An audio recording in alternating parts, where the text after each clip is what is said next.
মহারাজারে এই যে আমাদের মিডিয়া বন্ধুরা আছেন, আমি এইখান থেকে দাঁড়িয়ে মহারাজার উদ্দেশ্যে আরেকটা চ্যালেঞ্জ আমি দিলাম আজকে।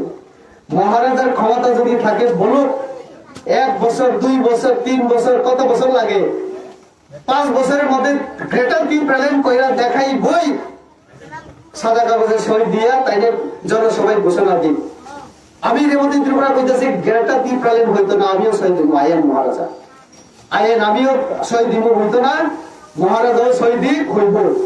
কত বছর? আমি তো 10 বছর দিতেও রাজি আছি। হইতো না, কারণ দিলে আমরা দিব। তোমরা শুধু দাবি করতে পারো, দিলে আমরা দিব। আমরা যেহেতু খুশি হইতো না তো হইতো না। তো কার ক্ষমতা বেশি? নরেন্দ্র মোদীকে চ্যালেঞ্জ দেওয়ার দরকার নাই, আগে রেবতীর চ্যালেঞ্জটা গ্রহণ করো ভাই।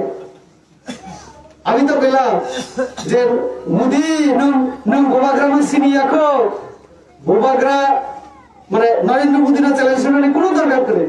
নরেন্দ্র মোদী ছোট্ট একটা কার্যকর্তা যে 15 জন ব্যক্তির সামনে ভাষণ দেয়, রেবতী ত্রিপুরা চ্যালেঞ্জটাই আগে গ্রহণ করে তুমি জয়লাভ করো, তারপরে বুঝবা যে কত দানে কত চাল।